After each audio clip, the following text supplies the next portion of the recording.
Bonjour, je suis ravi de vous retrouver pour Monde Numérique, l'hebdo du 24 juin 2023. Et cette semaine, on va revenir sur la tragédie du sous-marin Titan, un engin insolite qui semblait avoir été fabriqué avec des outils informatiques grand public. On verra ça avec Lisa de Bernard. Dans l'actu également cette semaine, Elon Musk et Mark Zuckerberg vont-ils s'affronter à main nue pour de vrai ? Un nouveau supercalculateur géant, bientôt en France. L'Europe veut-elle imposer le retour des batteries amovibles dans nos smartphones ? Et puis, on va parler d'une nouvelle intelligence artificielle générative capable de créer des mondes virtuels 3D en 3 clics. C'est le sommaire, bienvenue. Monde numérique, Jérôme Colombin. Alors c'est un numéro un peu particulier de l'hebdo cette semaine, car en fait si vous êtes un habitué de Monde Numérique, eh bien vous le savez, chaque mois je vous propose une série spéciale, Objectif 2050, consacrée aux innovations au service de l'environnement et de la transformation climatique et environnementale.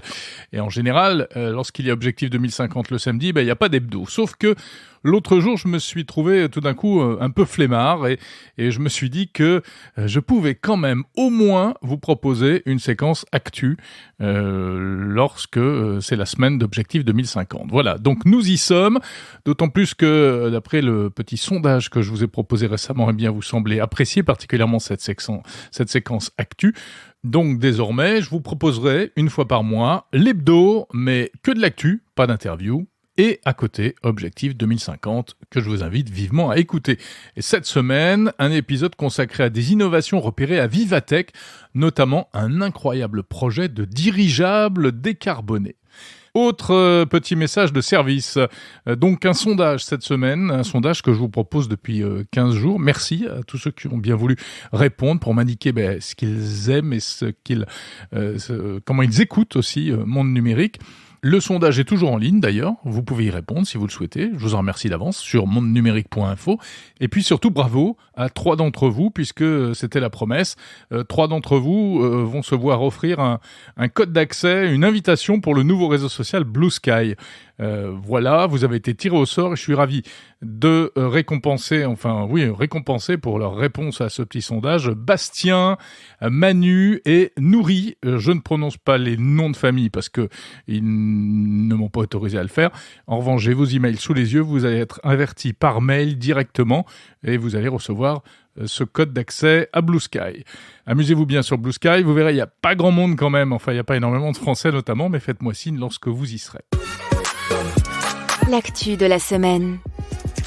Et l'actu de la semaine, c'est avec Lisa de Bernard, bien sûr. Salut Lisa. Salut Jérôme. On va revenir un instant sur ce drame, l'implosion du sous-marin de tourisme Titan qui était parti explorer les restes du Titanic. Incroyable histoire qu'on a suivie, c'est affreux, mais quasiment comme une série Netflix en temps réel ces derniers jours. Donc les débris ont été retrouvés jeudi au fond de l'Atlantique, ce qui prouve que malheureusement tous les occupants sont morts. Le lien avec l'actualité numérique, Lisa, c'est que les équipements technologiques qui étaient à bord de ce sous-marin semblaient un peu, comme le reste d'ailleurs, plutôt bricolés. On sait que l'appareil lui-même n'était pas homologué. Et alors, des internautes ont même montré, avec des vidéos qu'ils ont récupérées du côté de la société du sous-marin, ils ont montré que les équipements informatiques étaient pour le moins vétustes. Enfin, c'était assez étonnant cette histoire. Effectivement, des vidéos de présentation de Titan sont disponibles sur Internet et certaines personnes se sont donc improvisées enquêteurs mettant à jour des détails comme par exemple le logiciel présent sur certains des écrans de contrôle, Windows 7, la qualité du clavier ou encore de la souris utilisée. Mais alors il faut rester prudent dans ce cas-là car au moment où la vidéo a été tournée et la mise à l'eau, il est possible que des changements aient été effectués. En effet, tu as raison de le préciser, on ne peut pas forcément se fier à des vidéos qui avaient été faites en réalité avant cette plongée-là. Mais il y a autre chose aussi, c'est la fameuse manette qui servait à piloter l'appareil, qui était une simple manette de jeu vidéo du commerce. Oui, et c'est un détail qui peut surprendre, c'est une manette Logitech à $50, légèrement modifiée pour diriger un sous-marin. C'est surprenant, ça peut peut-être sembler un peu amateur, et pourtant ça n'a rien d'inhabituel et le précédent est plutôt solide, puisque c'est en 2017 que l'US Navy utilisait les pads Xbox 360 pour équiper toute une génération de sous-marins. Alors pourquoi ce choix ? Eh bien parce que ces manettes ont l'avantage d'utiliser des connectiques universelles, d'être compatibles également avec plusieurs systèmes d'exploitation et démultiplient les fonctionnalités grâce à un nombre de boutons important. Donc finalement, dans le cas de Titan, on peut tout juste s'interroger sur le choix de la manette en Bluetooth plutôt qu'en filaire. Oui, en fait, c'était pas si absurde que ça de trouver ce type d'équipement visiblement à bord de cet appareil. Donc, alors il y a autre chose. Il n'avait pas de GPS ce sous-marin, donc d'où la difficulté de le localiser. Mais là non plus rien d'anormal, bien sûr, puisque le GPS sous l'eau, c'est pas terrible, hein. Non, il y a rien d'anormal puisque comme tu le dis, ce type de technologie ne peut tout simplement pas fonctionner dans l'eau qui décompose en fait les ondes radio dont un GPS a besoin pour fonctionner. Alors pour se repérer dans les eaux profondes, le submersible s'appuyait plutôt sur un système de communication avec des personnes en surface via des messages textuels basés sur l'USBL, c'est-à-dire le positionnement acoustique à base ultra courte, et c'est justement cette perte de communication qui a alerté. Mark Zuckerberg et Elon Musk ne s'aiment pas trop, on le sait. En tout cas, leurs entreprises sont en concurrence dans plusieurs domaines, les réseaux sociaux, l'intelligence artificielle, etc. Alors, ça va tellement mal entre eux qu'ils ont décidé d'en venir aux mains. Ils pourraient s'affronter prochainement sur un ring de MMA. MMA, c'est des arts martiaux, en fait. C'est des arts martiaux mixés. Oui, et c'est incroyable, mais vrai, Jérôme, cette histoire. Enfin, c'est du moins ce que laissent entendre les deux Américains depuis quelques jours via des messages interposés à travers leurs réseaux sociaux. Ça a commencé ce mercredi sur Twitter avec un premier tweet d'Elon Musk accusant le fondateur de Facebook de vouloir mettre le monde à sa botte, ce à quoi un internaute a répondu avec humour qu'il fallait faire preuve de prudence puisque Mark Zuckerberg fait du jiu-jitsu. Et bien sûr, il n'en fallait pas plus, à l'extravagant patron de Twitter pour réagir. Et il a donc très naturellement invité son rival à l'affrontement, en témoigne son tweet « Je suis prêt pour un match en cage si ça le branche, lol ». Message reçu à 100% par Mark Zuckerberg qui s'est empressé de répondre sur Instagram « Envoyez-moi l'adresse ». Un octogone, donc, comme on dit dans le jargon, semble se profiler à Las Vegas. Reste à savoir si cet affrontement aura bien lieu un jour ou s'il fera un flop, comme le célèbre octogone avorté des rappeurs Booba et Karis il y a quelques années, pour ceux qui ont la référence. Ouais, on s'en souvient un petit peu. C'est incroyable cette histoire. Maintenant, on sait que Musk a un peu tendance parfois à écrire, à dire n'importe quoi sur les réseaux sociaux. Il n'en est pas à son coup d'essai, puisque déjà en mars 2022, il avait, Elon Musk, plus ou moins défié Vladimir Poutine de la même manière. Bon, cela dit, reste la question, pourquoi est-ce qu'ils veulent se mettre sur la gueule, si on peut dire ? La tension entre les deux hommes n'a échappé à personne, puisque ça fait déjà quelques mois que les deux milliardaires s'illustrent par leurs pics sur les réseaux sociaux, sur toile de fond de rivalité entre leurs entreprises, avec pour point d'orgue P92, nom de code donné au projet de réseau social décentralisé, annoncé il y a plusieurs mois par Meta, un service qui viendrait directement concurrencer Twitter. L'avenir des réseaux sociaux va donc peut-être se régler à coups de poing, on verra bien. Si je vous dis Jules Verne, évidemment, vous pensez à la littérature, vous pensez à ce grand écrivain aventurier. Pourtant, ou peut-être justement parce que Jules Verne c'est tout ça, c'est le nom qui a été donné à un futur supercalculateur européen qui va être bientôt installé en France. Plus précisément dans l'Essonne, à Bruyères-le-Châtel. Il s'agit du deuxième supercalculateur hexaflopique d'Europe. Pour rappel, l'hexaflop est une unité de mesure pour exprimer la puissance de calcul d'un processeur. Un hexaflop est égal à 1 trillion d'opérations par seconde et à ce jour, le seul supercalculateur ayant cette puissance est basé aux États-Unis. On ferme la parenthèse technique et on revient sur Jules Verne qui, en quelques chiffres, équivaut à 542 millions d'euros d'investissement, lissé sur 5 ans, partagés entre la France, les Pays-Bas et l'Union européenne avec 50% financé par la co-entreprise européenne de calcul intensif EuroHPC et enfin une accessibilité pour les chercheurs et les industriels européens à horizon 2025.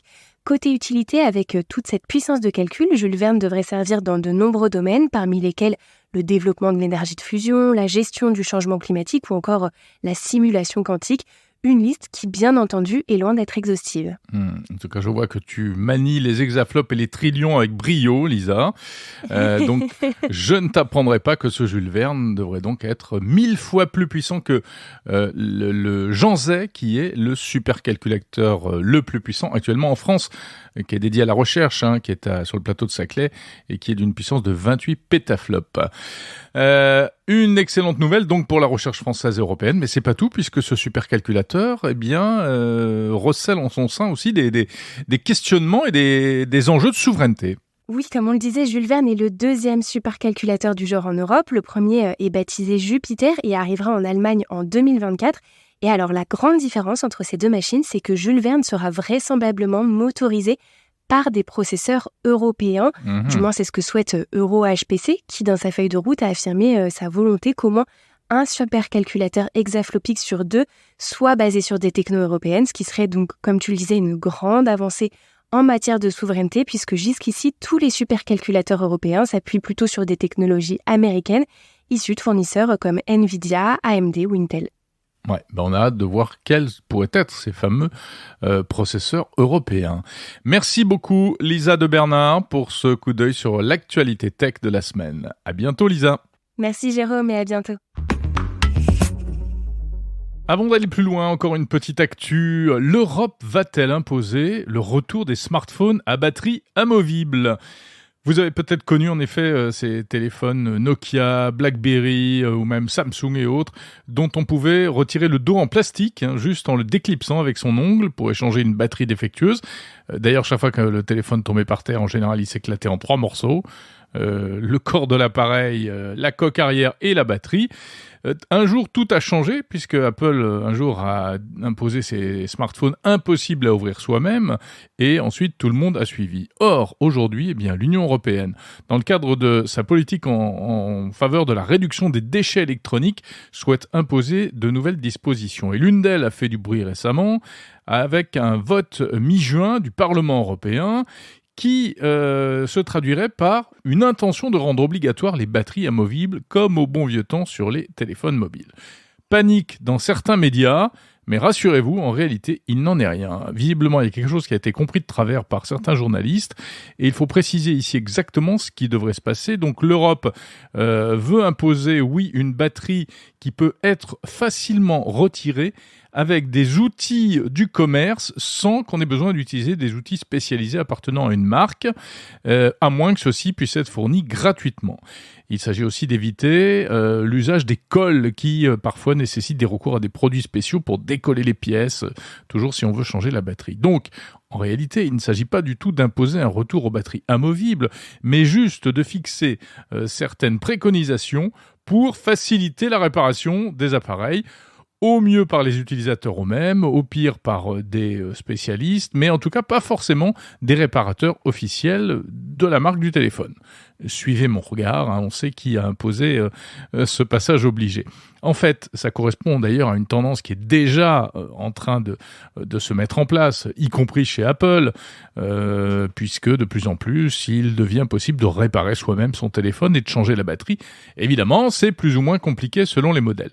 Même chez Apple, c'est possible, puisque la marque a institué un système de kit de réparation, mais il se moque un peu du monde, vu que c'est un truc qui est monstrueux, avec 2 énormes valises bourrées d'outils, enfin bref. En tout cas, donc, on retiendra que cette disposition ne va pas nous ramener au bon vieux temps des smartphones avec des dos en plastique affreux. Et puis, ça ne concerne pas d'ailleurs que les smartphones, mais tous les appareils électroniques, y compris les ordinateurs portables. Si vous voulez en savoir plus, je vous mets le lien vers le communiqué de presse du Parlement européen sur ce sujet dans la description de ce podcast.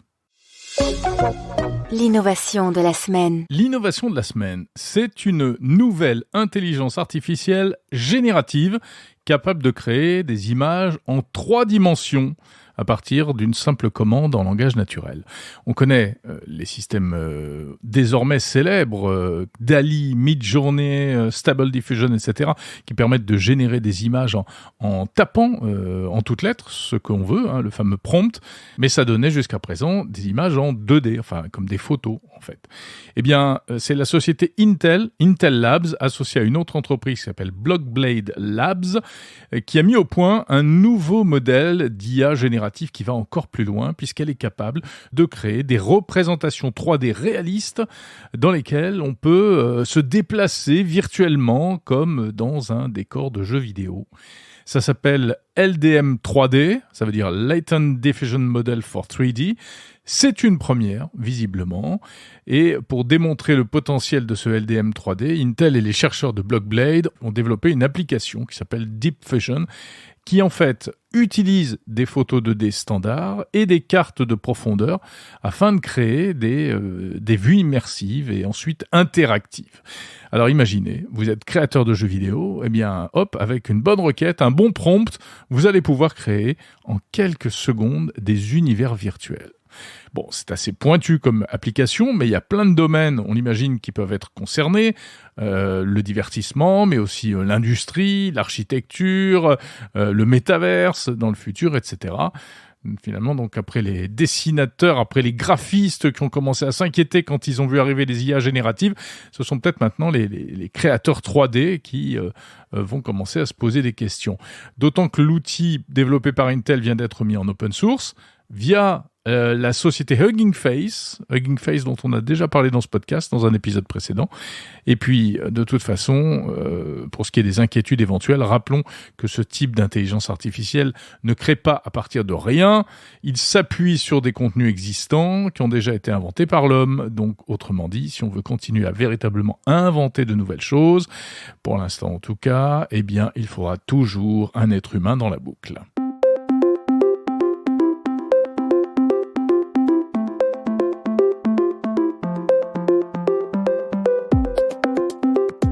C'est la fin de cet épisode de l'Hebdo du 24 juin 2023, épisode un peu spécial, en tout cas version raccourcie, mais il y a une logique à cela, puisque je vous invite à écouter dès à présent, tout de suite, Objectif 2050, épisode du 24 juin également. Il est en ligne, consacré à 3 innovations plutôt insolites en faveur de l'environnement, que j'ai repéré récemment au salon Vivatech. Vous allez découvrir un projet de dirigeable décarboné, assez incroyable. Un système également qui arrivera bientôt sur le marché automobile français de recharge réversible. Ce sera proposé dans la future Renault 5 électrique et c'est une première, quasiment. Puis un projet de recherche qui arrive tout droit des labos de l'opérateur Orange pour optimiser les flux du transport routier, là encore dans une optique de réduction des émissions de gaz à effet de serre. Voilà la techno au service de l'environnement parce que c'est une partie de la réponse à la crise environnementale. C'est à écouter dans Objectif 2050. Je vous souhaite une très bonne semaine. Merci pour votre fidélité. Salut.